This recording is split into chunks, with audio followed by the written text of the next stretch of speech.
എൻ്റെ കയ്യിൽ നിന്ന് കൺസെന്റ് മേടിച്ചത് പല രീതിയിൽ എന്നെ പറഞ്ഞു പറ്റിച്ചോ അല്ലെങ്കിൽ വേറെ ഏതെങ്കിലും രീതിയിൽ ഭയപ്പെടുത്തിയോട്ടാണെങ്കിൽ അത് റേപ്പ് വരും. പീഡിപ്പിക്കുമോ, 4 പ്രാവശ്യം പീഡിപ്പിക്കുമോ, 5 പ്രാവശ്യം പീഡിപ്പിക്കുമോ, അതൊക്കെ അറിവില്ലായ്മയാണ്. കേട്ടിട്ടുണ്ടോ അത് പറഞ്ഞത്? ഒരു സ്ത്രീ എത്ര പ്രാവശ്യം പീഡിപ്പിക്കാൻ പറ്റും? പക്ഷെ അവളെല്ലാം ഓരോ പ്രാവശ്യം സെക്സ് സമ്മതിച്ചു കൊടുത്തത് എന്നെ നാളെ അവൻ കല്യാണം കഴിക്കും എന്നുള്ളൊരു വിശ്വാസത്തിലാണ്. അപ്പോൾ ആ കൺസെന്റ് മേടിച്ചത് മാനിപ്പുലേറ്റ് ചെയ്തിട്ടല്ലേ.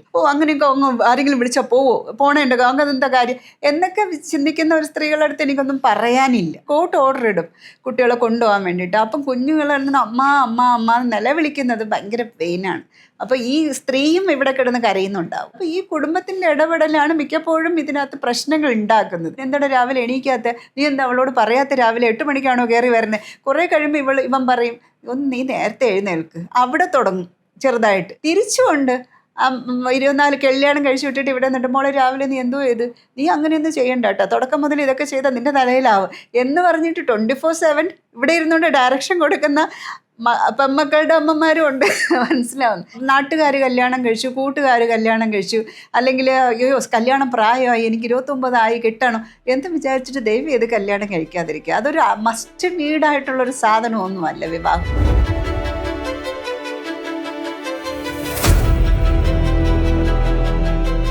രണ്ട് വ്യക്തികൾ ഏത് ഘട്ടത്തിലാണ് വേർപിരിയേണ്ടത് എന്ന് ഇത്രയും ഒരു എക്സ്പീരിയൻസ് ഉള്ള ഒരു അഡ്വക്കേറ്റ് എന്നുള്ള നിലയ്ക്ക് ചോദിച്ചു കഴിഞ്ഞാൽ പറയും ഏത് ഘട്ടത്തിലായിരിക്കണം? വ്യക്തിപരമാണ്. അത് ഓരോരുത്തർക്കും ഓരോ രീതിയാണ്.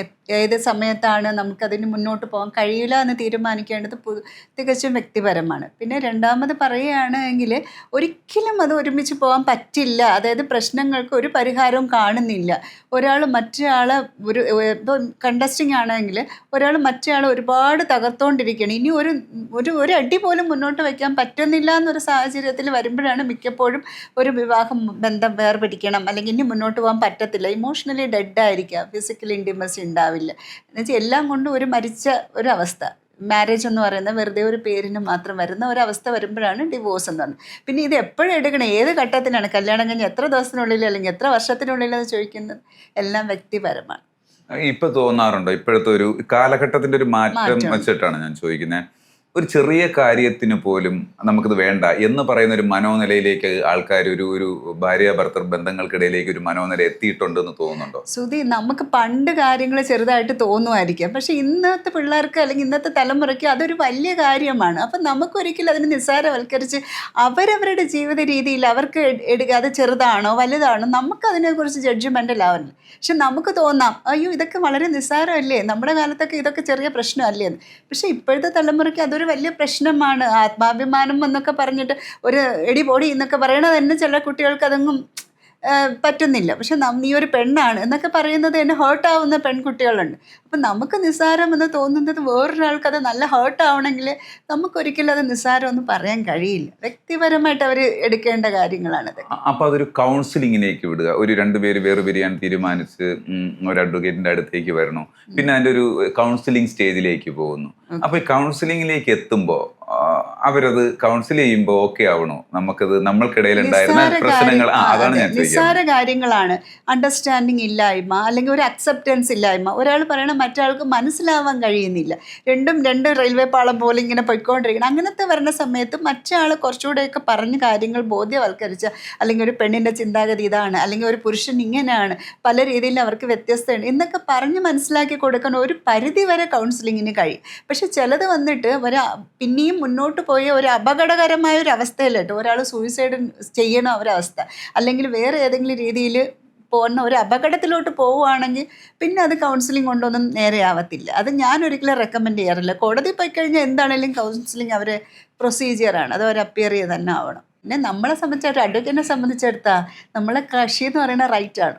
അവർ പറയുന്നത് മുഴുവൻ സത്യങ്ങളുമാണ്. പിന്നെ അല്ലാതെ വരുന്ന കോടതിയിൽ വരുന്ന സമയത്ത് ചിലപ്പം കളവുകളാണെങ്കിൽ എതിർഭാഗം അത് നോട്ട് ചെയ്യും, ഇത് കളവുകളാണെന്ന് പറഞ്ഞിട്ട് ക്രോസ് എക്സാമിനേഷനിലൊക്കെ വിടാം. സത്യം മാത്രമേ നിലനിൽക്കൂ കേട്ടോ. അതെൻ്റെ അനുഭവത്തിൽ നിന്നും എൻ്റെ ഇതുവരെയുള്ള തൊഴിൽ നിന്നും ഞാൻ പറയുന്നത്. നമ്മളെപ്പോഴും പറയും കഴിവുണ്ടെങ്കിൽ ജയിക്കുക, അല്ലെങ്കിൽ തനം പറഞ്ഞു കഴിഞ്ഞാൽ ജയിക്കും. പക്ഷെ എവിടെയെങ്കിലും നമുക്ക് പതറിപ്പോവും കളവുകളാണെങ്കിൽ. ഇതൊരു പേഴ്സണൽ ആയിട്ടുള്ള ഒരു വ്യൂ പോയിന്റിലാണ് ഞാൻ ചോദിക്കുന്നത്. 25 വർഷത്തെ എക്സ്പീരിയൻസ് ഉണ്ടെന്ന് പറഞ്ഞല്ലോ. ഈ എക്സ്പീരിയൻസിനിടയിൽ ഒരു വിവാഹ ജീവിതം എന്താണ്, അല്ലെങ്കിൽ ഡിവോഴ്സിലേക്ക് വരുന്ന ഒരു ഘട്ടം എന്താണ്? ടോട്ടലി കാണുമ്പോൾ എന്താണ് ഇതിനെക്കുറിച്ചൊക്കെ ഒരു തോന്നിയിട്ടുള്ളത്? വിവാഹ ജീവിതം എന്നൊക്കെ പറയുന്ന വെറുതെ ഒരു ഇതൊന്നുമല്ല മനുഷ്യ ജീവിതത്തിലെ ഏറ്റവും പ്രധാനപ്പെട്ട ഏരിയ. അതിലപ്പുറം ഒരു വ്യക്തി ജീവിതങ്ങളുണ്ട്. എങ്ങനെ ഇതിനെ ഇതെന്ന് പറയുന്നത് ഒൺലി എ പാർട്ട് ഓഫ് ലൈഫാണ്. ചിലർ അതിന് ഭയങ്കര സംഭവമായിട്ട്, അല്ലെങ്കിൽ ഒരു വിവാഹം എന്ന് പറയുന്നതാണ് ഒരു ജീവിത വിജയം എന്ന് പറയുന്നത്. നല്ലൊരു പാർട്ട്ണർ കിട്ടുന്നത് നല്ലതാണ്, പക്ഷെ അവനവൻ്റെ ജീവിതമാണ്. മനസ്സിലാവുന്നുണ്ടോ? വിവാഹം അല്ലെങ്കിൽ മാരേജ് അല്ലെങ്കിൽ partner it's A part of ലൈഫാണ് എന്നാണ് എനിക്ക് തോന്നിയിട്ടുള്ളത്. അതിന് ഓവറായിട്ട് നമ്മൾ എക്സ്പെക്റ്റേഷനും ഓവറായിട്ട് ഇത് പറയും. പക്ഷെ ഒരു വള്ളത്തിലിരുന്ന് രണ്ടുപേരും ഒരുമിച്ച് തൊഴുകയാണെങ്കിൽ ഇത് മനോഹരമായ ഒരു ജീവിതമാണ്. അല്ലാതെ ജീവിതം എന്ന് പറയുന്നത് ഐ ആം ദ കിങ് അല്ലെങ്കിൽ ഐ ആം ദ ക്യൂൻ എന്ന് വിചാരിക്കുന്നതാണ്. അതിൻ്റെ കൂടെ ഒരാളുകൂടെ വരുമ്പോൾ അത് മനോഹരമാവുകയാണെങ്കിൽ അത് ബ്ലെസ്സിങ് ആണ് അവരുടെ. അതല്ലാതെ അയ്യോ ഇങ്ങനെ ഇതാണ് എൻ്റെ ജീവിതം, ഒരാളും കൂടെ വന്നാലേ അത് പെർഫെക്റ്റ് ആവുള്ളൂ, ഒരാളും കൂടെ വന്നാലേ അത് സ്യൂട്ട് ആവുള്ളൂ, അതൊരു പൂർണ്ണത വരുള്ളൂ എന്നൊന്നും ഞാൻ കരുതുന്നില്ല. നല്ലൊരു അണ്ടർസ്റ്റാൻഡിങ്ങിൽ പോകുന്ന കപ്പിൾസ് ആണെങ്കിൽ വളരെ മനോഹരം. രണ്ടു പേർക്കും എന്താ പറയുക, അവരുടേതായിട്ടുള്ള കാഴ്ചപ്പാടുണ്ട്, സൗഹൃദങ്ങളുണ്ട്, അവരുടേതായിട്ടുള്ള ഇഷ്ടങ്ങളുണ്ട്. ഇതൊക്കെ കോംപ്രമൈസ് ചെയ്ത് അഡ്ജസ്റ്റ് ചെയ്ത് മറ്റാളെയും കൂടെ സുഖിപ്പിച്ച് അല്ലെങ്കിൽ മറ്റാളെയും കൂടെ പ്ലീസ് ചെയ്തൊക്കെ വരുമ്പോഴാണ് നമുക്ക് കൂടുതൽ സഫോക്കേഷനും സ്ട്രെസ്സും ആങ്സൈറ്റിയും പ്രശ്നങ്ങളും ഒക്കെ വരുന്നത്. അവരുടെ മേലൊരു കൺട്രോളും ഒക്കെ ചെയ്യാൻ തോന്നുന്നു. അതൊന്നും ഇല്ലാതെ വളരെ കൂളായിട്ട് വളരെ സൗഹാർദ്ദപരമായിട്ട് രണ്ട് വ്യക്തികൾക്ക് നല്ല രീതിയിൽ കുടുംബജീവിതം നയിക്കാൻ പറ്റും. ഇപ്പോൾ കോടതിയിലേക്ക് വരുമ്പോൾ, ഒരു വിവാഹമോചനത്തിന്റെ സ്റ്റേജിലേക്ക് കോടതിയിലേക്ക് വരുമ്പോൾ പൊതുവായ സമൂഹം നോക്കി കാണുന്നത് എങ്ങനെയാന്ന് വെച്ച് കഴിഞ്ഞാൽ, കോടതിയിൽ എത്തിക്കഴിഞ്ഞാൽ ഡിവോഴ്സിലേക്ക് എത്തുമ്പോൾ ഒരു ഭർത്താവ് നഷ്ടപരിഹാരം ഭാര്യയ്ക്ക് കൊടുക്കേണ്ട ഒരു അവസ്ഥയാണ് പൊതുവെയുള്ള ഒരു പിക്ചറാണ് ഞാൻ പറയുന്നത്. സമൂഹം കാണുന്നത് അങ്ങനെയാണ്. പൈസ കൊടുക്കണം, അല്ലെങ്കിൽ ഭാര്യയ്ക്ക് ജീവനാംശം കൊടുക്കണം, അല്ലെങ്കിൽ ഇത്ര സ്വത്ത്, അങ്ങനെ ഒരു ധാരണയുണ്ട്. അപ്പൊ ഇത് പൊതുവെ ഞാൻ കാണുന്നത് പുരുഷന്റെ ഭാഗത്ത് മാത്രം ഈ പറയുന്ന നഷ്ടപരിഹാരം കൊടുക്കേണ്ടി വരുന്ന അവസ്ഥ. ഇത് പുരുഷന് ബാധകമല്ലാത്ത അവസ്ഥ. ഇതിന്റെ ഒരു മുഖം എങ്ങനെയാണ്? തെറ്റിദ്ധാരണയാണ് കൂടുതലും. ഇത് നഷ്ടപരിഹാരം എന്ന് പറയുന്നത് എന്തോ നഷ്ടം ഉണ്ടായി, അത് പരിഹരിക്കാൻ വേണ്ടിയിട്ടാണ് നമ്മൾ നഷ്ടപരിഹാരം കൊടുക്കുന്നത്. അപ്പോൾ ആ നഷ്ടം ഉണ്ടായോ, അതായത് ഇപ്പോൾ ഒരു ഡാമേജ് ഇപ്പോൾ പെണ്ണിനുണ്ടായി, ഒരുപാട് ഡൊമസ്റ്റിക് വയലൻസ് അല്ലെങ്കിൽ സാമ്പത്തികമായിട്ടുള്ള ചൂഷണങ്ങൾ, അങ്ങനെ പല പല കാര്യങ്ങൾ പെണ്ണിന് അല്ലെങ്കിൽ സ്ത്രീക്ക് ഉണ്ടായിട്ടുണ്ടെങ്കിൽ മാത്രമാണ് ഈ നഷ്ടപരിഹാരം എന്ന് പറയുന്നത്. പിന്നെ മറ്റേതെന്ന് വെച്ചാൽ ജീവനാംശം. ഇത് രണ്ടാണ്. കോമ്പൻസേഷൻ എന്ന് പറയുമ്പോൾ ഇപ്പോൾ എല്ലാവരും വിചാരിക്കുന്നത് വെച്ചാൽ കല്യാണം കഴിഞ്ഞോടെ വലിയൊരു എമൗണ്ട് കോമ്പൻസേഷൻ കൊടുക്കണം. നഷ്ടപരിഹാരം എന്താണ്? നഷ്ടപ്പെട്ടു എന്ന് കോടതിയിൽ പ്രൂവ് ചെയ്താലല്ലേ നഷ്ടപരിഹാരം കിട്ടുകയുള്ളൂ. അല്ലാതെ ഒരുമിച്ച് ജീവിക്കാൻ പറ്റില്ല, രണ്ടുപേര് പിരിഞ്ഞു എന്ന് പറഞ്ഞതിന് ഒരിക്കലും നഷ്ടപരിഹാരം പറ്റില്ല. പിന്നെ വരുന്നത് ജീവനാംശം തന്നെയാണ് എങ്കിൽ സ്വന്തമായിട്ട് വരുമാനവും അല്ലെങ്കിൽ ഫിനാൻഷ്യലി കേപ്പബിൾ ആയിട്ടുള്ള ഒരു സ്ത്രീക്ക് ജീവനാംശം ചോദിക്കാനും പറ്റില്ല. അപ്പം ഇതൊക്കെ സമൂഹത്തിൻ്റെ ഇടയിൽ ഒരു തെറ്റിദ്ധാരണയാണ്. പിന്നെ എല്ലാവരും സ്വാഭാവികമായിട്ട് ചിന്തിക്കുമ്പം പുരുഷൻ ഏതാണ്ടോ ഭയങ്കരമായിട്ട് ലയബിൾ ആവുന്ന ഒരു ഫീലുണ്ട്. സ്ത്രീകൾക്കാണല്ലോ കൂടുതലും ലോസ് സപ്പോർട്ട് ചെയ്യുന്നത്. അപ്പോൾ അങ്ങനെ ഒരു തോന്നും. പക്ഷെ അത് ഡിഫെൻഡ് ചെയ്യാൻ തയ്യാറാവുകയാണെങ്കിൽ, അങ്ങനെ ഇപ്പം മെയിൻ്റനൻസ് കൊടുക്കണമെങ്കിൽ സ്ത്രീക്ക് വരുമാനമുണ്ട്, നല്ല ഹൈലി ക്വാളിഫൈഡ് ആണ്, ജോലി ചെയ്യാനുള്ള എല്ലാവിധമായിട്ട് ക്വാളിഫിക്കേഷൻ ഉണ്ട് എങ്കിലൊന്നും കോടതി അത് പ്രൊവൈഡ് ചെയ്യണമെന്നില്ല. ഇപ്പൊ പറഞ്ഞ പോലെ ലോ കൂടുതൽ സ്ത്രീയാണ് സപ്പോർട്ട് ചെയ്യുന്നത്. അത് തന്നെ ഒരു വീഴ്ചയുടെ ഒരു ഭാഗമായിട്ട് കാണാം, അല്ലെങ്കിൽ നിഷ്പക്ഷതയുടെ മുഖമല്ല എന്നുകൂടി കാണേണ്ടതുണ്ട്. അങ്ങനെ അല്ലല്ലോ ശരിക്കും ഞാൻ ചോദിക്കുന്നത്. എന്റെ അറിവിലായിരിക്കും ഈക്വാലിറ്റി എന്നാണ് സാധനം. അപ്പൊ അല്ലെങ്കിൽ സ്ത്രീക്ക് മാത്രം അപ്പൊ എല്ലാത്തിനും ഈക്വാലിറ്റി വേണമെന്ന് പറയുമ്പോഴും സ്ത്രീക്കാണ് ഈ പ്രാധാന്യം ലോ കൊടുക്കണതെന്ന് പറഞ്ഞു. പുരുഷന് ഈ പറയുന്ന നേരിടേണ്ടി വരുന്ന എന്തെങ്കിലും പ്രിവിലേജും അനുഭവിക്കുന്നത് പുരുഷൻ തന്നെയാണ് ഇന്നും. അപ്പോഴേക്കും സ്ത്രീക്ക് വന്നിട്ട് സപ്പോർട്ട് ചെയ്യുന്നു. ഇപ്പോൾ ഡൊമസ്റ്റിക് വയലൻസ് ആക്ട് വന്നത് 2005 അതുവരെ കുടുംബത്തിനകത്ത് അടിയിടിയും കൊണ്ടാലും പെണ്ണിന് നിയമം പോലും സംരക്ഷണം ഇല്ല. അപ്പോൾ പണ്ടൊക്കെ ആണെങ്കിലും ഭർത്താവല്ലേ 2 അടി കിട്ടണേന് ഇപ്പം എന്താ എന്ന് പറഞ്ഞുകൊണ്ടിരുന്ന കാലത്ത് അപ്പോൾ പ്രിവിലേജ് മുഴുവൻ പുരുഷനായിരുന്നു. അപ്പോൾ അത് കാരണമാണ് സ്ത്രീയെ സംരക്ഷിക്കാൻ വേണ്ടിയിട്ട് നിയമങ്ങൾ വരുന്നത്. അതും കൂടെ ഇല്ലായിരുന്നെങ്കിലുള്ള അവസ്ഥയെന്ന് ആലോചിച്ച് നോക്കിയേ. ഇതിപ്പം നമുക്ക് അത്രയും സ്ത്രീകൾക്ക് നിയമം കൂടെ പ്രൊട്ടക്റ്റ് ചെയ്യണമെന്നാണ് സ്ത്രീകൾ ഇന്ന് ഇവിടെ ഇരുന്ന് സംസാരിക്കണം. ഇപ്പോൾ വ്യക്തിയായിട്ട് പറയണം ഞാൻ തന്നെയാണ് എങ്കിൽ നമ്മൾ അതിൽ നിന്ന് സർവൈവ് ചെയ്ത് വരുന്ന കുറേയൊക്കെ നമുക്ക് സപ്പോർട്ടീവായിട്ടുള്ള ലോയും സിസ്റ്റവും ഉള്ളത് കാരണമാണ്. അതല്ലാതെ ജെൻഡറിൻ്റെ കാര്യത്തിൽ നമ്മൾ അതിനെ പറയേണ്ട കാര്യമില്ല. എന്ന് വെച്ച് കഴിഞ്ഞാൽ പ്രിവിലേജ് കൂടുതലും ഇന്നും പുരുഷന് തന്നെയാണ്. എങ്കിലും പുരുഷൻ നേരിടുന്ന ഒരു പ്രിവിലേജ് ഇല്ലായ്മ ഉണ്ട് എന്ന് തോന്നിയിട്ടുണ്ടെങ്കിൽ അതെന്താ? കള്ള കേസിൽ കൊടുക്കുന്നത്, അതായത് സ്ത്രീ ദുരുപയോഗം ചെയ്യുന്നുണ്ട്. എല്ലാവരും എന്ന് പറയാൻ പറ്റില്ല, ചിലപ്പം വന്നിട്ട് സ്ത്രീകൾ വന്ന് പുരുഷനെതിരെ വന്നിട്ട് ലോസ് മിസ്യൂസ് ചെയ്യുന്നതായിട്ട്, അതായത് ഒരു വെപ്പൺ പോലെ ഉപയോഗിക്കുന്നതായിട്ട് തോന്നിയിട്ടുണ്ട്. വളരെ റെയർ കേസിലാണെങ്കിലും അത് ബുദ്ധിമുട്ട് തന്നെയാണ്. അതാണ് ഏറ്റവും കൂടുതൽ ഞാൻ മനസ്സിലാക്കുന്ന പുരുഷൻ നേരിടുന്ന ഈ നിയമത്തിൻ്റെ ഒരു അരാജകത്വം എന്നൊക്കെ പറയാമല്ലോ, അതെനിക്ക് ഫീൽ ചെയ്തിട്ടുണ്ട്. അത് മാറാൻ നിയമത്തിന്റെ എന്തൊരു പൊളിച്ചെടുത്ത് ചേഞ്ച് വേണം? അല്ല, നമ്മളിപ്പോൾ കോടതി പോയാലും ഫേക്ക് 498 കേസുകൾ വരെ, അതായത് നമുക്കറിയില്ല, സ്ത്രീ പീഡനം എന്ന് പറഞ്ഞിട്ട് നമ്മളെ BNS-ലുള്ള സെക്ഷൻ 85 പ്രകാരമുള്ള, അത് പണ്ടായിരുന്നു 498 IPC. അപ്പോൾ അത് വരുന്ന കോടതി ഒന്നും സപ്പോർട്ട് ചെയ്യുന്നില്ലല്ലോ. പണ്ട് ഞാൻ ജൂനിയർ ആയിരിക്കുന്ന സമയത്ത് ഈ 498 സ്പോട്ട് അറസ്റ്റ് ആയിരുന്നു. ഇപ്പോൾ അറസ്റ്റേ ഇല്ല, അങ്ങനെ അറസ്റ്റ് ചെയ്യാൻ പാടില്ല എന്നൊക്കെ കോടതികളുണ്ട്. അപ്പോൾ കോടതികൾക്ക് അത് മനസ്സിലാവുന്നുണ്ട്, പോലീസിനാണെങ്കിലും കള്ളക്കേസാണെങ്കിലും മനസ്സിലാവുന്നുണ്ട്. അപ്പം നമുക്ക് കുറേയൊക്കെ വന്നിട്ട് കോർട്ടിൻ്റെ റൂളിങ്സ് സപ്പോർട്ടീവായിട്ട് വരുന്നുണ്ട് പുരുഷൻ. ഇപ്പോൾ കോടതിയുടെ ഒരു നിയമം ഈ അടുത്ത കാലത്ത് വന്നതാണ്, ഈ ഇല്ലീഗൽ റിലേഷൻഷിപ്പിൻ്റെ ഈ പറയുന്ന അവിഹിതം എന്ന് പറയുന്ന ഒരു ബന്ധത്തെ ബേസ് ചെയ്തിട്ട് ഒരു ഓർഡർ വന്നിട്ടുണ്ടായിരുന്നു. അതായത് ഒരു വിവാഹിതയായിട്ടുള്ള ഒരു സ്ത്രീയായിട്ട് ഒരു പുരുഷൻ റിലേഷൻ ഉണ്ടായാൽ ആ പുരുഷന് ശിക്ഷ കൊടുക്കുക. ഈ സമൂഹത്തിൽ ചർച്ച ചെയ്യപ്പെട്ടൊരു സാധനമാണ്. പുരുഷന് അതിൻ്റെ ഒരു പണിഷ്മെന്റ് ഉണ്ട്, സ്ത്രീക്ക് ഇല്ല. അത് പിടിക്കപ്പെട്ടാൽ വേറൊരു വിവാഹ ജീവിതം നയിച്ചുകൊണ്ടിരിക്കുന്ന ഒരു സ്ത്രീയുടെ ഒരു ബന്ധം ഉണ്ടായാൽ ആ പുരുഷൻ ശിക്ഷ അർഹിക്കുന്നു. അത്ര കൃത്യമായിട്ട് എനിക്കൊരു ഓർമ്മയില്ല. എനിക്ക് അതാ അറിയേണ്ടത്. ഈ സമൂഹം ഇപ്പോൾ സോഷ്യൽ മീഡിയയിൽ ഇത് പുരുഷന് മാത്രമാണോ ഇങ്ങനെയാണ് ചർച്ച ചെയ്യപ്പെടുന്നത്? അതിനൊരു ക്ലാരിറ്റിക്ക് വേണ്ടിയിട്ടാണ് ചോദിക്കുന്നത്. പുരുഷന് മാത്രമാണോ ശിക്ഷ, ഒരേ തെറ്റ് ചെയ്യുന്ന സ്ത്രീക്ക് ശിക്ഷ ഇല്ലെന്ന് പറഞ്ഞിട്ട് സോഷ്യൽ മീഡിയയിൽ ഇങ്ങനെ കറങ്ങി നടക്കുന്ന ഒരു ഇതാണ്. ഇതിന്റെ ഒരു സത്യാവസ്ഥ എന്താണെന്ന്? അല്ല, ഒന്നെന്ന് പറയുന്നത് സോഷ്യൽ മീഡിയയിൽ വരുന്ന റീലുകൾ അല്ലെങ്കിൽ നിയമത്തിനെ സംബന്ധിച്ചിടത്തോളം ഒക്കെ ഇന്റർപ്രറ്റ് ചെയ്യണത്, ഇപ്പോൾ കോടതിയിലെ വിധികളൊക്കെ വളരെ തെറ്റിദ്ധാരണപരമാണ്. അപ്പം നിങ്ങൾക്ക് ഇങ്ങനെ ഒരു വിധി വന്നു കഴിഞ്ഞാൽ എല്ലാം വന്ന് ഓൺലൈൻ കിട്ടും. ഹൈക്കോടതിയുടെ വിധികളാണെങ്കിൽ എല്ലാ വിധികൾ, സുപ്രീം കോടതിയിലാണെങ്കിൽ ഇത് വളരെ തെറ്റായ ഒരു ഞാനും കണ്ടായിരുന്നു ആ റീലുകൾ. ആക്ച്വലി വന്നിട്ട് അഡൾട്ടറി എന്ന് പറയുന്നത് ഒരു ക്രൈമേ അല്ല, ഡീക്രിമിനലൈസ് ചെയ്തു. അതായത് 2018 തന്നെ അത് ഡീക്രിമിനലൈസ് ചെയ്താണ്. സെക്ഷൻ 497 എടുത്തു കളഞ്ഞു ഒരു കേസിൽ. അങ്ങനെ ഒരു സുപ്രീം കോടതിയാണത്. അങ്ങനെ എന്ന് വെച്ച് കഴിഞ്ഞാൽ അതൊരു ക്രൈം അല്ല, അഡൾട്ടറി ഒരു ക്രൈം അല്ല. പക്ഷെ 2025 ഒരു ഡൽഹി ഹൈക്കോടതിയിൽ ഒരു വിധി വന്നു, ഇത് നിങ്ങൾക്ക് തരുന്ന ഏതാണ്ട് ലൈസൻസ് അല്ല, തോന്നിയ പോലെ നടക്കാം എന്നുള്ളൊരു ലൈസൻസ് അല്ല. അങ്ങനെ ഒരു വിവാഹ ബന്ധത്തിൽ, ഇപ്പം ഞാനും എൻ്റെ ഹസ്ബൻഡും കൂടെയുള്ള വിവാഹ ബന്ധത്തിൽ ഒരു മൂന്നാമതൊരാൾ കയറി വരികയാണ്, ഒരു പുരുഷനാണെന്ന് വെച്ചോളൂ, കയറി വന്ന് നമ്മളുടെ ഒരു ജീവിതം നടക്കുകയാണെങ്കിൽ എൻ്റെ ഭർത്താവിന് അയാൾക്കെതിരെ സിവിൽ സ്യൂട്ട് ഫയൽ ചെയ്യാം. ഡാമേജ് സ്യൂട്ട് എന്ന് പറയും. നമ്മളെ മാനസികമായിട്ട് ബുദ്ധിമുട്ടിച്ചു, ഇത്രമാത്രം ഞാൻ മാനസിക ബുദ്ധിമുട്ടിലേക്ക് പോയി കഴിഞ്ഞാൽ ഒരു സിവിൽ സ്യൂട്ട് അയാൾക്കെതിരെ വേണമെങ്കിൽ പറയാം. പക്ഷെ അതിൻ്റെ അർത്ഥം അതൊരിക്കലും ക്രിമിനൽ കേസ് എന്നല്ല. പക്ഷെ നമ്മൾ സോഷ്യൽ മീഡിയയിൽ ഇങ്ങനെ കിടന്ന് മറക്കുന്നതെന്ന് വെച്ച് കഴിഞ്ഞാൽ അവിഹിതം ചെയ്ത് കഴിഞ്ഞാൽ പുരുഷനെതിരെ കുറ്റം ചുമത്താന്നൊക്കെ പറഞ്ഞു.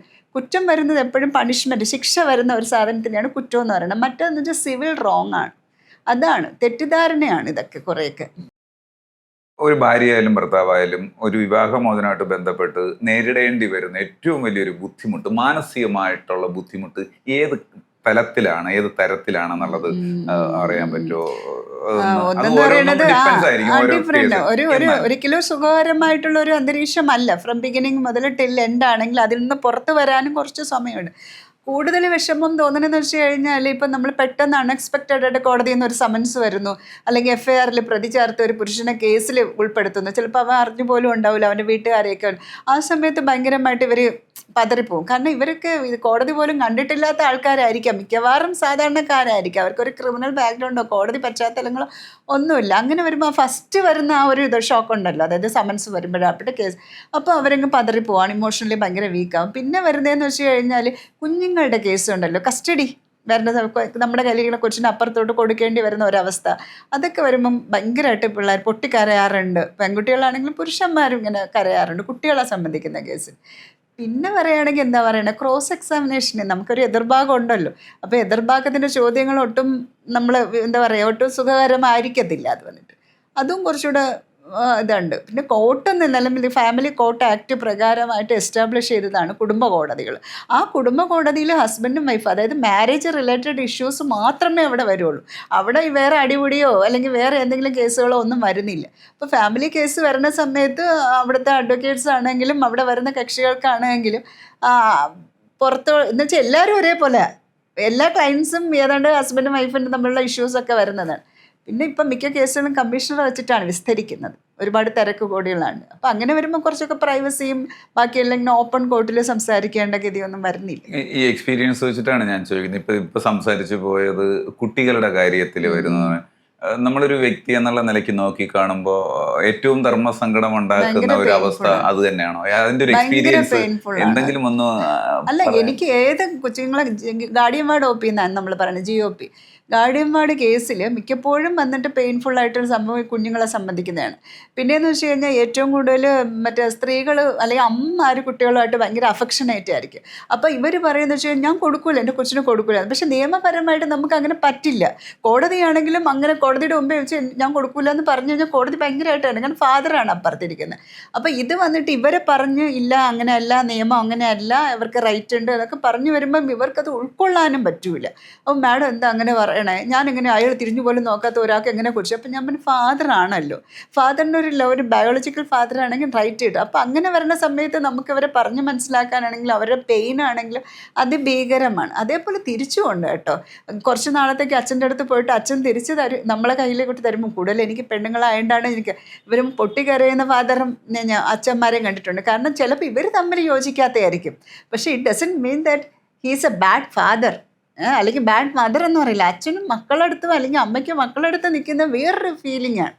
അപ്പം അത് ഇതിൻ്റെ ഇടയിൽ കിടന്നിട്ട് കുട്ടികൾക്കും ആ അഫെക്ഷൻ ഉണ്ടാവും.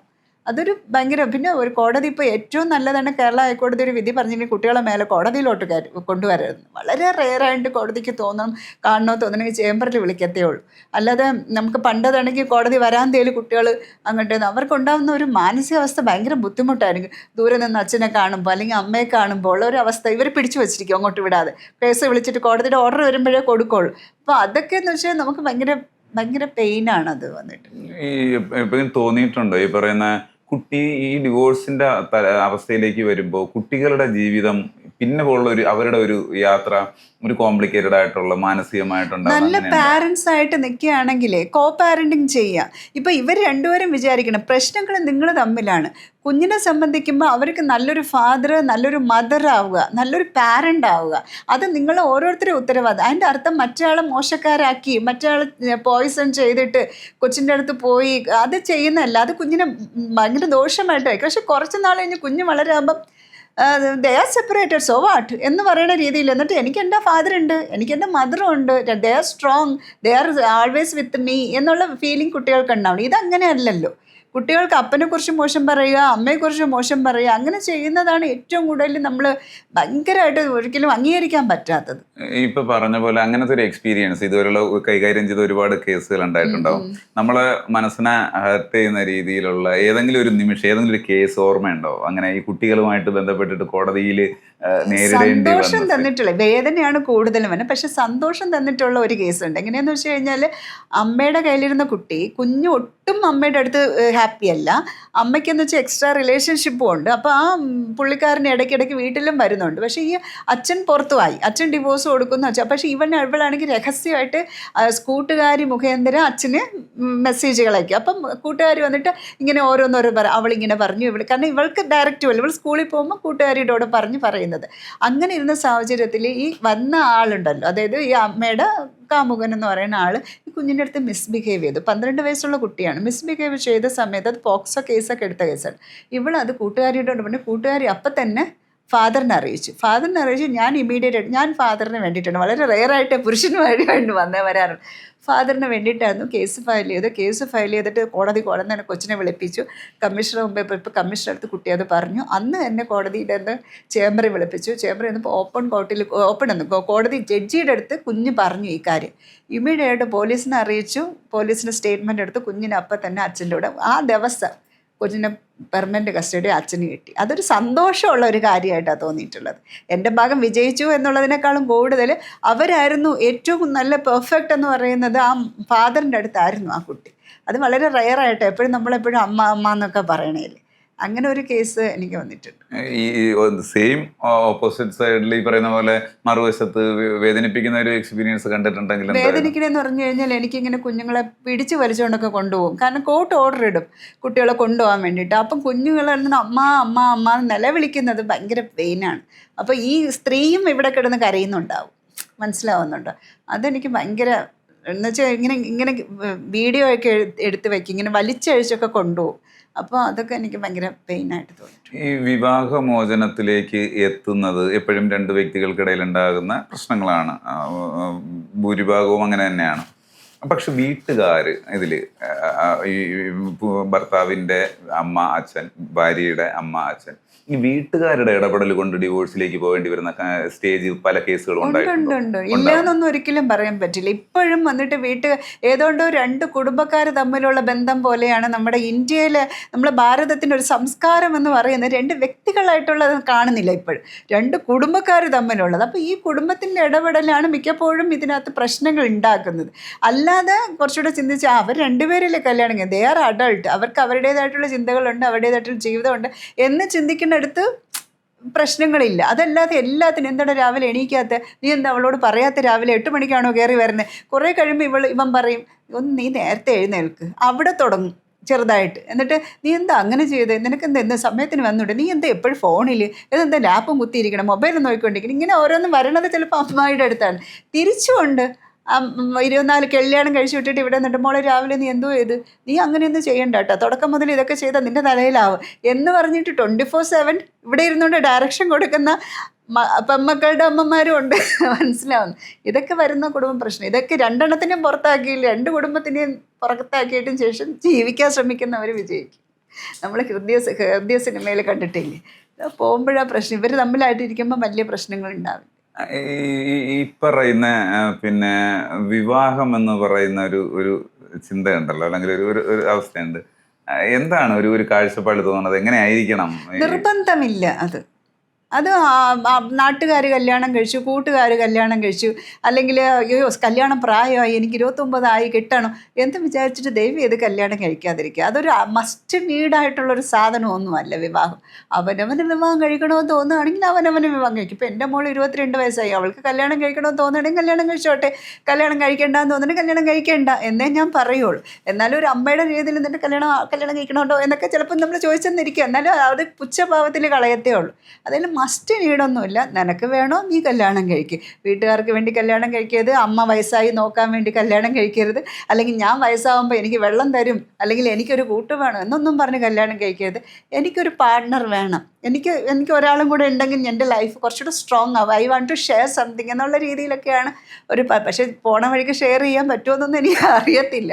നല്ലൊരു സൗഹൃദമൊക്കെ ആയിട്ട് പ്രണയിച്ചൊക്കെ കല്യാണം കഴിക്കണം കുറച്ചുകൂടെയൊക്കെ വേണ്ട. അല്ലാതെ ഈ മാട്രിമോണിയിലും അവിടെ ഇവിടെയൊക്കെ കണ്ടിട്ട് ക്വിക്കായിട്ട് ഒരു റിലേഷനൊക്കെ പോകുമ്പോൾ എത്രത്തോളം വിജയിക്കുന്നൊന്നും പറയാനൊന്നും പറ്റില്ല. ഈ വിവാഹമോചനത്തിന് ഇന്നത്തെ മൊബൈലിന്റെ സാന്നിധ്യം എത്രത്തോളം ഉണ്ട്? അങ്ങനത്തെ കേസുകൾ വരാറുണ്ട്. അയ്യോ, ഇപ്പോഴും ഏറ്റവും വലിയ വില്ലനാണ് ആ സാധനം. ഒന്നെന്ന് പറയുന്നത് ഇവർ ഈ മൊബൈൽ വഴിയിട്ടാണ് മിക്കപ്പോഴും എതിർ പാർട്ട്ണറിൻ്റെ രഹസ്യങ്ങൾ കിട്ടുന്നത്. ഏറ്റവും കൂടെ ഗൂഗിൾ ഡ്രൈവിലൊക്കെ പണ്ടെപ്പോഴെങ്കിലും എടുത്ത ഫോട്ടോസ്, ചാറ്റുകൾ എന്ന് വെച്ചാൽ കുറച്ച് കഴിയുമ്പോൾ ആരെടുത്തെങ്കിലും ഒരു പൊസസീവായിട്ടുള്ളൊരു സ്ത്രീയാണെന്ന് വെച്ചോളൂ, ഭർത്താവ് വേറൊരു കൂട്ടുകാരിയുടെ അടുത്തൊരു ചാറ്റ് ചെയ്ത് കഴിഞ്ഞാൽ, എന്തെങ്കിലും ചെയ്ത് കഴിഞ്ഞാൽ, അല്ലെങ്കിൽ തിരിച്ചാണെങ്കിൽ ഈ മൊബൈൽ എപ്പോഴും വില്ലനാവാറുണ്ട്. ഞാൻ എപ്പോഴും പറയാറില്ല, ബെഡിന് പുറത്ത് വയ്ക്കുക ആ സാധനം. എന്നിട്ട് വീട്ടിൽ വരുന്ന സമയത്തും ഓവറായിട്ട് കഴിക്കണ്ട.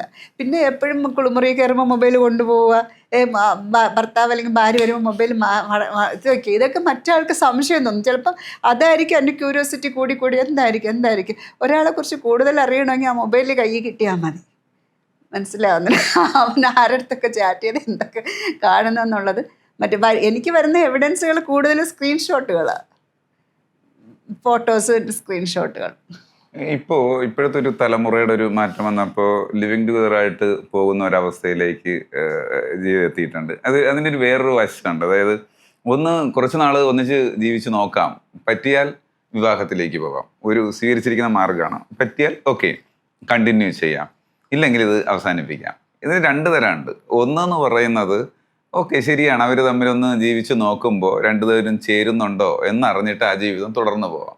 പിന്നെ ഒന്ന് താൽക്കാലികമായിട്ടൊന്ന് നോക്കാം, അതുവരെ പോയി പിന്നെ എനിക്കിത് മതി എന്ന് അവസാനിപ്പിക്കുകയും നെക്സ്റ്റ് ഓപ്ഷൻ തേടി പോവുകയും ചെയ്യുന്ന ഒരു മനോനില. ഇതൊരു ഉപായമായി കണ്ടെത്താൻ വേണ്ടിയിട്ടും ഉപയോഗിക്കുന്നുണ്ടാവാം. ഈ ഒരു ഇപ്പോഴത്തെ പ്രവണതയും ഒക്കെ എങ്ങനെ കാണുന്നത്? രണ്ട് വശങ്ങളുണ്ട് ഈ പറഞ്ഞ പോലെ. ഇപ്പോൾ ഒരു നല്ലൊരു വശം നോക്കുകയാണെങ്കിൽ നമ്മൾ പാശ്ചാത്യ രാജ്യങ്ങളുള്ള പോലെ ഒരു ക്വിക്കായിട്ട് ഒരു ഡിസിഷൻ അല്ല അവർ മാരേജിൽ എടുക്കണം. അവർ തമ്മിൽ കൂടുതൽ മനസ്സിലാക്കി എല്ലാ രീതിയിലും ഫിസിക്കലി അവർ ഇൻറ്റിമേറ്റ് ആയി, സെക്ഷുവാലിറ്റി ഒക്കെ വളരെ ഇമ്പോർട്ടൻ്റ് ആയിട്ടുള്ള കാര്യം. അതേപോലെ മാനസികമായിട്ട് അടുപ്പമുണ്ടോ ഒക്കെ മനസ്സിലാക്കിയതിന് ശേഷം അവരൊരു മാരേജിലേക്ക് പോകുന്നത് വളരെ നല്ലൊരു കാര്യം. പക്ഷേ അത് ചിലർ ഒരാളുടെ ഇൻറ്റൻഷൻ വളരെ മോശമാണ്. അവളെ ഒന്ന് യൂസ് ചെയ്യാം, അല്ലെങ്കിൽ അവനെ ഒന്ന് നോക്കാം, എൻ്റെ മൊബൈൽ റീചാർജ് ചെയ്യാനും എൻ്റെ പല പല കാര്യങ്ങൾ നടത്താൻ വേണ്ടിയിട്ട് അവനെ വയ്ക്കും. അങ്ങനെ ഒരു ബാഡ് ഇൻറ്റൻഷനോടുകൂടെ പോയിട്ട് കുറച്ച് കഴിയുമ്പോൾ ഇട്ടിട്ട് പോകുന്നത്, അത് മറ്റൊരാൾക്ക് വളരെ പെയിൻ കൊടുക്കുന്നത്, പിന്നെ കേസാവുന്നത്. വിവാഹം കഴിച്ചോളാന്ന് പറഞ്ഞിട്ടാണ് ഒരു പുരുഷൻ ഒരു സ്ത്രീയുമായിട്ട് ജീവിക്കുന്നത്, എന്നിട്ട് അതിൽ നിന്ന് അവൻ പിന്മാറുകയാണെങ്കിൽ റേപ്പ് കേസിൽ വരും. വിവാഹ വാഗ്ദാനം നൽകി പീഡിപ്പിച്ചു, അവളുമായിട്ട് സെക്ഷൽ റിലേഷൻഷിപ്പ് ചെയ്തപ്പോൾ ഇൻറ്റൻഷൻ എന്ന് പറയുന്നത് വിവാഹമായിരുന്നു. അപ്പോൾ അവൾ കല്യാണം കഴിക്കുക എന്നുള്ള ഉദ്ദേശത്തിലാണ് ആ കൺസെൻറ്റ് കൊടുത്തത്. അപ്പോൾ അത് റേപ്പ് വരും. അപ്പോൾ അത് കൂടുതൽ പ്രശ്നങ്ങളിലേക്ക് പോകും. അതല്ലാതെ രണ്ടുപേരും നല്ല രീതിയിൽ മെച്ചുവേർഡായിട്ട് ചിന്തിച്ചിട്ട് ഒരു റിലേഷൻഷിപ്പ് ആവുന്നതാണ് എങ്കിൽ ഇപ്പോൾ നമുക്കത് നോർമലൈസ് ചെയ്യാൻ പറ്റില്ല. അവൻ്റെ കാര്യമല്ലേ. നമുക്കിങ്ങനെ അഡൾട്ടായിട്ടുള്ള രണ്ടുപേര്, കോൺസ്റ്റിറ്റ്യൂഷണൽ റൈറ്റ് ഉണ്ട്, എല്ലാ രീതിയിലും ഒരു നിയമപരമായിട്ട് സപ്പോർട്ടുണ്ട്. സപ്പോർട്ടെന്ന് വെച്ച് കഴിഞ്ഞാൽ ഇവർക്കൊന്നും പോലീസൊന്നും കാവൽ നിൽക്കുമെന്നല്ല, അത് ഇല്ലീഗലല്ല. ലിവിങ് ടുഗദർ എന്ന് പറയുന്നത് ഒരിക്കലും ഇല്ലീഗലല്ല. അപ്പോൾ അവർ നമുക്കതിൻ്റെ നിയമപരമായിട്ടൊരു തെറ്റായിട്ട് പറയാനും പറ്റില്ല. ഇത് പോസിറ്റീവായിട്ട് കാണുവാണെങ്കിൽ നല്ലൊരു കാര്യമാണെന്ന് പറയാം, പക്ഷെ അത് ദുരുപയോഗം ചെയ്യരുത്. ഈ ഇപ്പം പറഞ്ഞു വന്നതിൻ്റെ കൂട്ടത്തിൽ ഞാൻ ചോദിക്കുന്നതാണ്, പേര് ഞാൻ പറയുന്നില്ല, ഒരു വളരെ ശ്രദ്ധിക്കപ്പെട്ട ഇപ്പോഴും റണ്ണിങ്ങിൽ നടക്കുന്ന ഒരു കേസാണ്. ഒരു പ്രമുഖ വ്യക്തിയുടെ ഈ പറയുന്ന ഒരു പൊളിറ്റിക്കലി അറിയപ്പെടുന്ന ഒരു മനുഷ്യൻ്റെ ഒരു റിലേഷൻഷിപ്പ്, അല്ലെങ്കിൽ വിവാഹം കഴിക്കാമെന്ന് പറഞ്ഞിട്ട് ഒരു കുട്ടിയായിട്ട് റിലേഷൻ ഉണ്ടാവണു, അത് അബോർഷൻ സ്റ്റേജിലേക്ക് പോകുന്നു, പിന്നെ അത് ഈ പറയുന്ന പോലെ പീഡനത്തിന് കേസ് കൊടുക്കണു. പുള്ളിക്കാരൻ പറയണു എനിക്ക് എൻ്റെ ഇഷ്ടത്തോടു കൂടിയാണ് ഉണ്ടായെന്ന് പറയണു. നോക്കുമ്പം സമാനമായിട്ടുള്ള 2-3 കേസുകൾ ഉണ്ടായിട്ടുണ്ട്. അപ്പോൾ എൻ്റെ ഒരു പ്രധാന ഏരിയ, എൻ്റെ ഒരു സംശയമാണ് ഞാൻ ചോദിക്കുന്നത്. രണ്ടുപേരും സമ്മതത്തോടെ, അപ്പോൾ 2 വിഭാഗമായിട്ട് തിരിഞ്ഞു സോഷ്യൽ മീഡിയയിൽ. സ്ത്രീകൾ തന്നെ ആ പെൺകുട്ടിക്കെതിരായിട്ട് സംസാരിക്കണം. അതായത് ഇഷ്ടത്തോടു കൂടി ജീവിച്ചിട്ട് ഷെയർ ചെയ്തിട്ട് പിന്നെ അത് പീഡിപ്പിച്ചു എന്ന് പറയരുത്. അപ്പോൾ അവിടെ എടുക്കേണ്ടത് അയാളുടെ ഒരു കേസല്ല, അയാൾ ഈ കുട്ടിയെ അടുക്കില്ല, ഈ കുട്ടി എൻ്റെ ഇഷ്ടത്തിന് വഴങ്ങില്ല എന്ന് തിരിച്ചറിഞ്ഞു കഴിഞ്ഞാൽ അയാൾ അവസാന തടവ് പ്രയോഗിക്കണം. എങ്ങനെ? കല്യാണം കഴിച്ചോളാം എന്ന് പറയണം. അപ്പോഴും കല്യാണം കഴിച്ചോളാം എന്ന് പറയുമ്പോഴും അയാളുടെ കാര്യം നടക്കുന്നില്ല. അപ്പോൾ പിന്നെ പറയുന്നത് എൻ്റെ വീട്ടുകാർ അല്ലെങ്കിൽ നമ്മളൊരു കുഞ്ഞായി കഴിഞ്ഞാൽ സമ്മതിക്കും. സ്വാഭാവികമായിട്ടും ഒരു പെൺകുട്ടിയുടെ അത്രയോളം എന്നെ സ്നേഹിക്കുന്നുണ്ടോ എന്ന് ചിന്തിച്ചിട്ട് ഒരു പക്ഷേ ഞാൻ ചോദിക്കണം, ഇത്തരം കേസുകളെ എങ്ങനെയാണ് കാണുമ്പോൾ എന്താണ് തോന്നുന്നത്? ഒരു പുരുഷന്റെ ഭാഗം ഒരാളിനോടാണെങ്കിൽ ഓക്കെ അങ്ങനെ സംഭവിക്കാം എന്ന് പറയും. പക്ഷെ ഒരു വളരെ ഈ സമൂഹം ഇതിനെ നോക്കിക്കാണുന്ന 2 വിഭാഗമായിട്ട് തിരിഞ്ഞു നിൽക്കുന്നു. ഒരു അഡ്വക്കേറ്റ് എന്നുള്ള നിലയ്ക്ക് സുധി പറഞ്ഞ ആളെയും മനസ്സിലായി. സുധി, ഇത് ആദ്യം ഞാനൊരു നിയമപരമായ കാര്യം പറയാം. ഒരു സെക്ഷൽ റിലേഷൻഷിപ്പിൽ വിത്തൗട്ട് കൺസെൻറ്റ് ആണെങ്കിലാണ് നമ്മൾ പറയുന്നത് റേപ്പ്. വിത്ത് കൺസെൻറ്റ് ആണെങ്കിൽ ആ കൺസെൻറ്റ് മേടിച്ച രീതി, ഇൻറ്റൻഷൻ എന്ന് പറയുന്നത് വിത്ത് കൺസെൻ്റ് ആണ്. ഇപ്പം ഞാനും വേറൊരാളുമായിട്ട് സെക്ഷൽ റിലേഷൻഷിപ്പ് ആകുമ്പോൾ കൺസെക്ഷൽ സെക്സ് ആണ്. പക്ഷേ എൻ്റെ കയ്യിൽ നിന്ന് കൺസെൻറ്റ് മേടിച്ചത് പല രീതിയിൽ എന്നെ പറഞ്ഞ് പറ്റിച്ചോ അല്ലെങ്കിൽ വേറെ ഏതെങ്കിലും രീതിയിൽ ഭയപ്പെടുത്തിയോട്ടാണെങ്കിൽ അത് റേപ്പ് വരും. അപ്പോൾ ഇവിടെ വന്നിട്ട് കൺസെൻറ്റ് അവൾ കൊടുത്തിരിക്കുന്നത് എന്നെ കല്യാണം കഴിച്ചോളാം എന്ന് പറഞ്ഞിട്ടാണ് അവൾ കൺസെൻറ്റ് കൊടുത്തത്. അങ്ങനെ പറയാതിരുന്നെങ്കിൽ ചിലപ്പം അവിടെ കൺസെൻറ്റ് കൊടുക്കില്ലായിരുന്നു. അതുകൊണ്ടാണ് ഞാൻ നിയമപരമായിട്ട് അങ്ങനെ പറയുകയാണെങ്കിൽ ഇത് പ്യുവർലി ഒരു റേപ്പ് കേസ് തന്നെയാണ് നിയമത്തിൻ്റെ മുമ്പേ വന്നിട്ട്. പിന്നെ വന്നിട്ട് ഒരു വ്യക്തിപരമായിട്ടുള്ള അഭിപ്രായമാണ് എങ്കിൽ അത് ഒരിക്കലും നമുക്ക് ന്യായീകരിക്കാൻ പറ്റുന്നില്ല. ഇപ്പോൾ സ്ത്രീകൾ തന്നെ ആ സ്ത്രീക്കെതിരെ, ആ ഇരയായ കുട്ടിക്കെതിരെ അല്ലെങ്കിൽ അത്രയും സ്ത്രീകൾക്കെതിരെ ഭയങ്കരമായിട്ട് ആഞ്ഞടിച്ചു, നീ പോയിട്ടല്ലേ. പക്ഷെ ഒരു ദിവസം എന്ന് വെച്ചാൽ ക്യുക്കായിട്ട് ആ മൊമെൻറ്റിൽ ആ പെങ്കൊച്ച് പോയതല്ല, അവളെ വരുത്താൻ വേണ്ടി ആ വേട്ടക്കാരൻ അത്രയും പ്ലാൻ ചെയ്തിട്ട് വീഴ്ത്തുമായിരുന്നു. അത് നമ്മൾ മനസ്സിലാക്കണം. അത്രമാത്രം മാനസികമായിട്ടും എല്ലാ രീതിയിലും ഉപയോഗിച്ച് ഒരു ചെറിയ പെൺകുട്ടിയുടെ കാര്യം പറയുന്നുണ്ട്. അവളെ അത്രയും പറഞ്ഞ് തെറ്റിദ്ധരിപ്പിച്ച് പോയിട്ട് റൂമിൽ കൊണ്ടുവന്ന് ഇമ്മീഡിയറ്റായിട്ട് ചെയ്തു, എന്നിട്ട് അതേ ഞാൻ പോവാം എന്ന് പറയുമ്പോൾ അയാളുടെ ക്രൂരമായ മനസ്സ്, അതാണ് ഞാൻ വ്യക്തിപരമായിട്ട് നമ്മളത് നോക്കി കാണേണ്ടത്. ഒരിക്കലും നമുക്ക് അംഗീകരിക്കാൻ പറ്റില്ല. ഒരു സ്ത്രീക്കും അത് മനസ്സിലാക്കുന്ന ഒരു സ്ത്രീക്കും അത് അംഗീകരിക്കാൻ പറ്റത്തില്ല. എന്നിട്ടും എന്താണ് ഈ പറയുന്ന സ്ത്രീകളടക്കം നല്ലൊരു വിഭാഗം രാഷ്ട്രീയമായിരിക്കാം എനിക്കൊന്ന് എങ്ങനെ തോന്നുന്നത്. സാധിക്കണു അതെ, എന്നുള്ളൊരു സംഭവം? രാഷ്ട്രീയമായിരിക്കാം. പിന്നെന്ന് വെച്ച് കഴിഞ്ഞാൽ ഈ സ്ത്രീക്ക് അത് എന്തുകൊണ്ടാണ് ആ പെൺകുട്ടി പോയത് എന്ന് പറഞ്ഞിട്ട് നമ്മളൊരു ജഡ്ജ്മെന്റലായിട്ട് പോകുന്നില്ലേ, ഭയങ്കര കുലസ്ത്രീയായിട്ട് നോക്കുന്നത്. അങ്ങനെയൊക്കെ ആരെങ്കിലും വിളിച്ചാൽ പോണേണ്ടോ, അങ്ങനെന്താ കാര്യം എന്നൊക്കെ ചിന്തിക്കുന്ന ഒരു സ്ത്രീകളുടെ അടുത്ത് എനിക്കൊന്നും പറയാനില്ല. മനസ്സിലാവുന്നുണ്ടോ? പക്ഷെ അത് വൈകാരികവും മനസ്സിലാക്കുന്ന. ഒരു ദിവസം വന്നിട്ട് അവൻ വന്നിട്ട് ആ വാന്ന് പറഞ്ഞ് വിളിച്ചപ്പോൾ പോയതല്ല. അവള് അത്രത്തോളം വിളിച്ച് ഇല്ലാത്ത പ്രോമിസസ്. മനുഷ്യനാണ്, ഒരു ചെറിയ കുട്ടിയാണ്. ഏറ്റവും ലാസ്റ്റ് ഞാൻ കേട്ടത് 23 വയസ്സുള്ള കുട്ടിയാണ്. ആ കുട്ടി അവിടെ പോകണമെങ്കിൽ അവൾ അത്രയും പറഞ്ഞ് കല്യാണം കഴിച്ചോളാം. അവൾ വീട്ടിൽ പറഞ്ഞപ്പോൾ ആദ്യം പറഞ്ഞു വേണ്ട, രാഷ്ട്രീയക്കാരനാണ്, വേണ്ടാന്ന് പറഞ്ഞു. പക്ഷെ എന്നാൽ പോലും അവളും പിന്നെയും വിചാരിച്ചു എന്നോട് അത്രയ്ക്ക് സ്നേഹമായിരിക്കും, എന്നെ അത്രയ്ക്ക് ഇഷ്ടമായിരിക്കും. കാരണം തേനും പാലും ഒഴിക്കുന്ന രീതിയിലായിരിക്കും സംസാരം. ഇത് രാഷ്ട്രീയം വന്നപ്പോഴാണ് രണ്ടായിട്ട് ഫൈറ്റായത്. അതല്ലെങ്കിൽ കുറച്ചെങ്കിലും സ്ത്രീകളെങ്കിലും ഇവർക്ക് സപ്പോർട്ടായി നിന്നേൻ. ഒരിക്കലും നിയമപരമായി അത് പൂർണ്ണമായും തെറ്റ് തന്നെയാണ്. വിത്തൗട്ട് കൺസെൻറ്റും വിത്ത് കൺസെൻറ്റും ആണ് റേപ്പ്. വിത്ത് കൺസെൻറ്റ് എന്തെങ്കിലും രീതിയിൽ ഒരു കൺസെൻറ്റ് വാങ്ങിയിട്ടുണ്ടെങ്കിൽ അത് പിന്നീട് അത് പരാതിപ്പെട്ട കേസ് തന്നെ. ഓരോരുത്തർ പറയില്ലേ പീഡിപ്പിക്കുമോ, 4 പ്രാവശ്യം പീഡിപ്പിക്കുമോ, 5 പ്രാവശ്യം പീഡിപ്പിക്കുമോ, അതൊക്കെ അറിവില്ലായ്മയാണ്. കേട്ടിട്ടുണ്ടോ അത് പറഞ്ഞത്? ഒരു സ്ത്രീ എത്ര പ്രാവശ്യം പീഡിപ്പിക്കാൻ പറ്റും? പക്ഷെ അവളെല്ലാം ഓരോ പ്രാവശ്യം സെക്സ് സമ്മതിച്ചു കൊടുത്തത് എന്നെ നാളെ അവൻ കല്യാണം കഴിക്കും എന്നുള്ളൊരു വിശ്വാസത്തിലാണ്. അപ്പോൾ ആ കൺസെൻറ്റ് മേടിച്ചത് മാനിപ്പുലേറ്റ് ചെയ്തിട്ടല്ലേ. അതാണ് നമ്മൾ FIR ഇട്ട് കേസെടുത്തത്.